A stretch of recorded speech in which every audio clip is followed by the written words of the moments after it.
কুষ্টিয়া ৩ আসনের জামায়াতে ইসলামীর সংসদ সদস্য মুফতি আমির হামজা এমপি সমালোচনা যেন পিছন ছাড়ছে না। একের পর এক বিতর্ক মন্তব্য করে আলোচনার কেন্দ্রবিন্দুতে থাকেন তিনি। এবার বিএনপির এমপি জ্বালানি ও খনিজ মন্ত্রী ইকবাল হাসান মাহমুদ টুকুকে নাস্তিক ও আপাদমস্তক ইসলাম বিদ্বেষী বলে মন্তব্য করে সমালোচনার মুখে পড়েন আমির হামজা।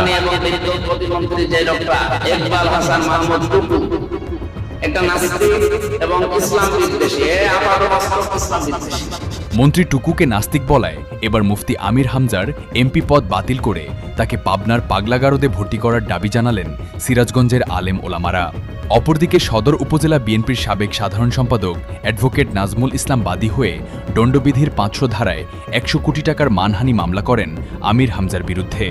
এক অনুষ্ঠানে জ্বালানি ও খনিজ মন্ত্রী ইকবাল হাসান মাহমুদ টুকু বলেন, ধর্মভিত্তিক রাষ্ট্র প্রতিষ্ঠার জন্য মুক্তিযুদ্ধ সংগঠিত হয় নাই।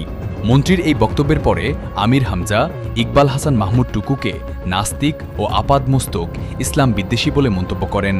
এর প্রতিবাদে আমির হামজার বিরুদ্ধে শহরের বাজার স্টেশন মুক্তমঞ্চে এক প্রতিবাদ ও ঘৃণা সমাবেশের আয়োজন করেন জেলার আলেম ওলামারা।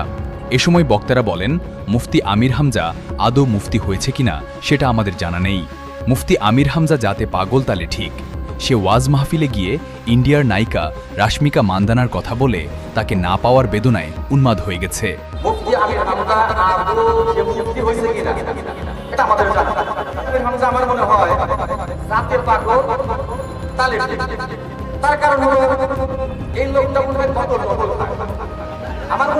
তাই তাকে পাবনার পাগলাগারদে পাঠানো দরকার।